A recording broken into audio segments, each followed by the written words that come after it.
Hello everyone, welcome back. Today we're going to be talking all about some wardrobe rules and etiquette. And I think that many of you will enjoy this because after I did that poll, which was my first poll, etiquette was surprisingly one of the highest rated, that's what received the highest rating for what kind of videos you're looking for. So I am going to listen to my audience because first of all, it's something that I really enjoy. It is the section of the newspaper the only section that I care about. Well, I mean, there are others, but especially right now, that's all I go to. I just go to the etiquette section. This video is brought to you by our patrons and all those who have purchased from the Inspired by Nikki store. Thank you. I want to welcome you if you are new and hope you will consider subscribing to be inspired daily to make the everyday beautiful. And I've always gone to the etiquette section and I just love it. So I am so happy to know that many of you do as well. I'm still going to have a lot of these other videos that, I've done, and the cleaning, the organizing, things like that. I have a lot of things to share with you, but it's good to know where the majority of my audience interests lie.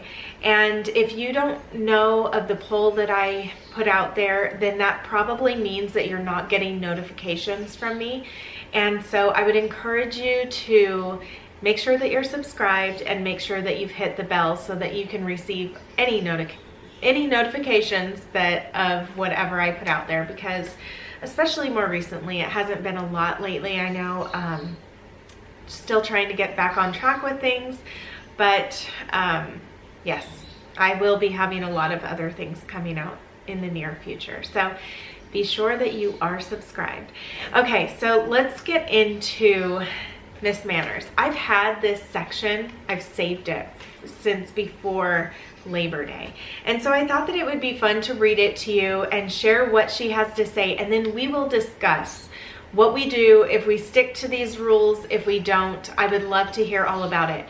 My way of sharing etiquette rules are not that I'm sitting here saying, you're horrible if you don't stick to these rules, because I don't stick to all etiquette rules and things along those lines. And I think there are some things that could be outdated, like we need to update things for different times. It's like, it would be the same as saying, like, showing your ankles is completely wrong and against proper etiquette. You know what I'm saying? So over time, things change after a while. And so it's great for us to discuss these things. I want to hear what your thoughts are on it and what you do. Not so much, I guess, what we think of other people and what they do, because people are going to do what they want to do, of course, and we can't sit there and be so judgmental about those kind of things. But I love to discuss what I feel comfortable with, and then I want to hear what you feel comfortable with.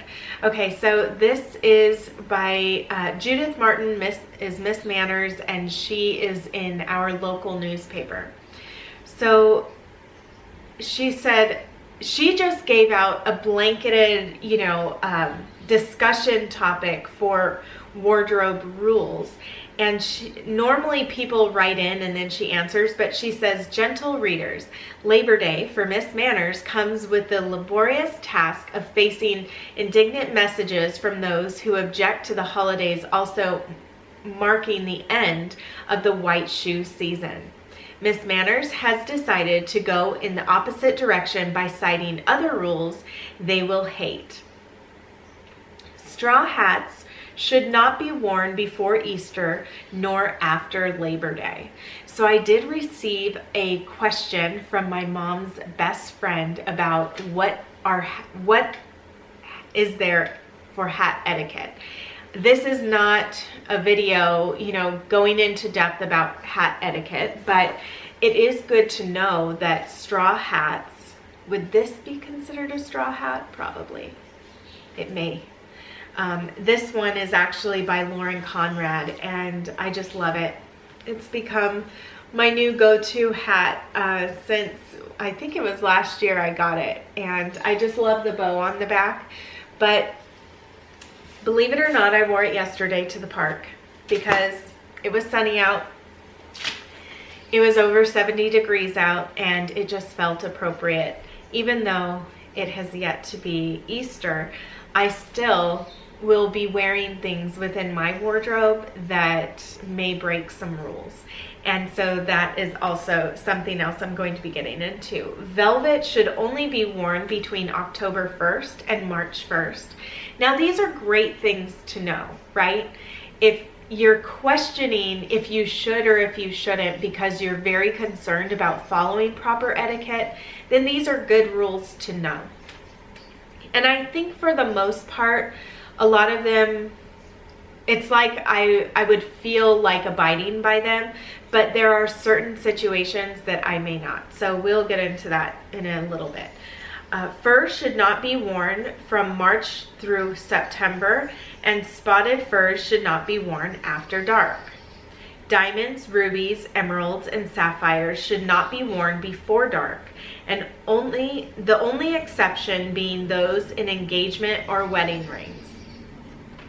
So that's really interesting to know about that. I didn't know that.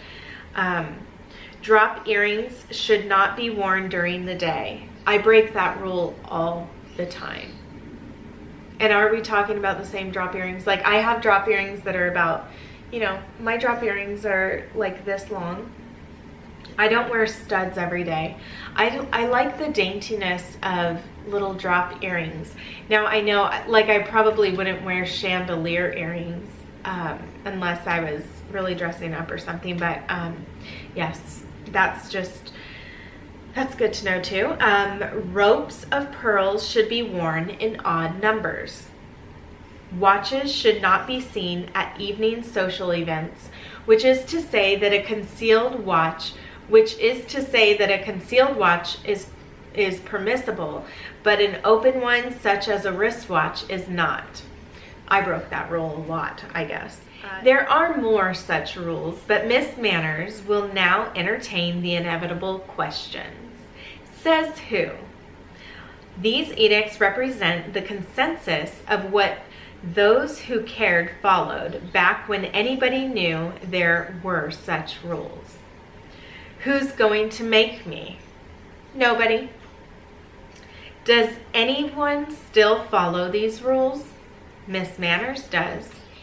Why? They don't make sense. Exactly. So, that's Miss Manners for you.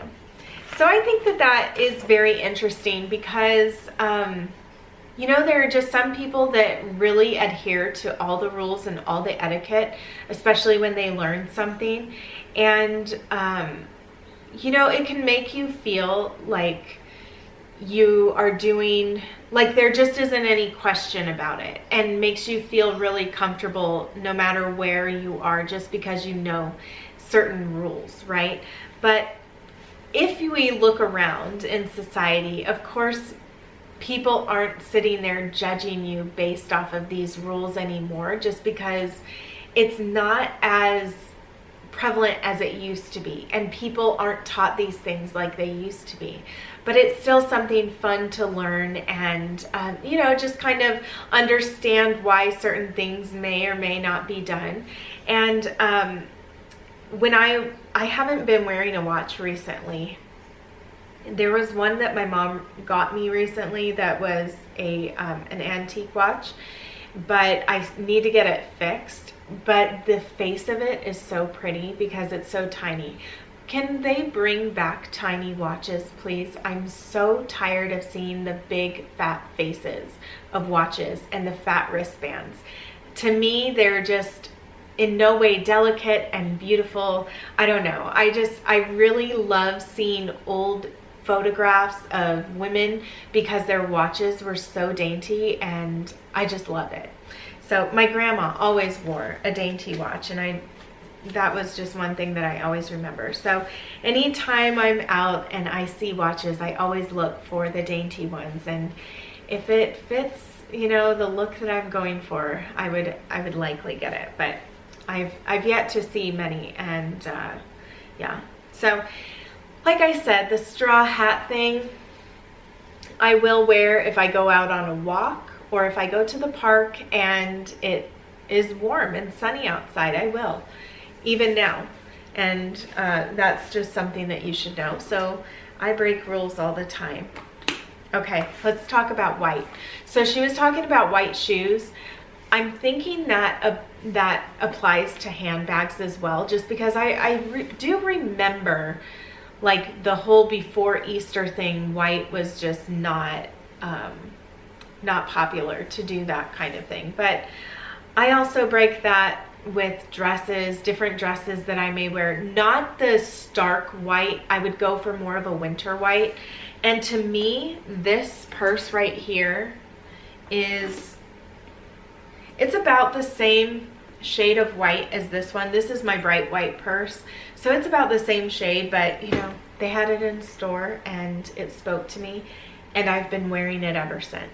And I think that it's just a real nice contrast to the blush coat that I've been wearing, because the blush handbag, the satchel that I've been wearing through the winter, it just blends in, right? Everything just blended in. So I've been enjoying the contrast with this, and I love the size. I love the color. It just fits with my color scheme of what, you know, I wear lighter colors, and so it just works. This is something that I have tucked away. When it became fall, winter, I tucked this away, and I'm thinking I'm going to be bringing it out again. Here's another white handbag that I have. This one's by Aldo. I haven't even been saying where I got these. Okay, so Target right now. It is in my Shop My Life link, so be sure to check that out, and I'll also just link it below so that it's fast for you. And then this right here, I found this at Ross. What I don't like about it is this side. It's like, I don't know if they call that crocodile or what, but it's just textured and a different feel. I wish it would have just been seamless. I like more of the seamless look. I know that, you know, some people really like their brands and whatnot and seeing the name of a brand, but to me, I just think a purse looks so much more elegant, and especially with whatever you're wearing, when you're not detracting from it with a name, if that makes sense. So that's just me. That's why I tend to purchase purses that don't have words on them, and I'm drawn to those brands. So this is my Aldo one, and this is really nice. I've shared it on my channel before. It has this removable insert. You could just go with this, you know, if you wanted something really simple, but I just keep this in here. And oh, it also came with, like, you could turn it into a crossbody if you wanted to, but I don't use it like that. I wouldn't really like how this one isn't too structured, so I wouldn't like that. And but I love the lace look of this one. So the next one is this one right here. This is by Lauren Conrad. I love the little flower, the gold flower that she has on hers. I think it came with this this little pouch right here as well. So, you know, I haven't pulled this out to use anytime soon, and neither, you know, all of the other ones, but it's just that one that I've been using, and I just enjoy it so much. So that is what I have to say when it comes to the etiquette of wardrobe rules. And I hope that you found this helpful, and especially if you love to stick to etiquette rules, or just learn different things about it. Hopefully that enlightened you in some area. Please let me know in the comments below, have you been wearing any, you know, white shoes or white purses? And do you often wear white in the winter or, you know, the fall time? Let me know that too. And then I wanted to share one more thing with you. I picked up a new candle at Target, and it's the one that I have burning right now. It's called Wild Hibiscus Sangria, and it's black cherry and Merlot. And if you have been with me for any length of time, you may remember me mispronouncing Merlot as Merlot when I got a dress for one of my daughters. One time I did a video on some, like a clothing haul or something, and my mom still, to this day, we laugh about that because there are just some words I don't know how to pronounce, especially if I have never dealt with those kind of things. Like I never drank, for instance. So there are a lot of things that I'm very unaware of, especially in its pronunciation. So anyway, I wanted to share that with you because I have just been enjoying that scent. And then I've also enjoyed a few scents by Opal House at Target. This also was from Target, but the packaging, like the candle, you know, the holder, it's really pretty and it's almost opalescent. This one is like an opalescent kind of pink color, peachy pink color. So of course I love that one. And then I got a few other scents from Opal House that I really love as well. So they have some beautiful packaging and candles right now over at Target. If you're interested, head over there. I'll try to link whatever I can in the description box below. But hopefully you enjoy this video, and leave me your thoughts in the comments below. Hopefully we can open up this discussion and we can all just learn from one another. So until next time, I hope that you all take care, and I will see you in my next video. Bye everyone.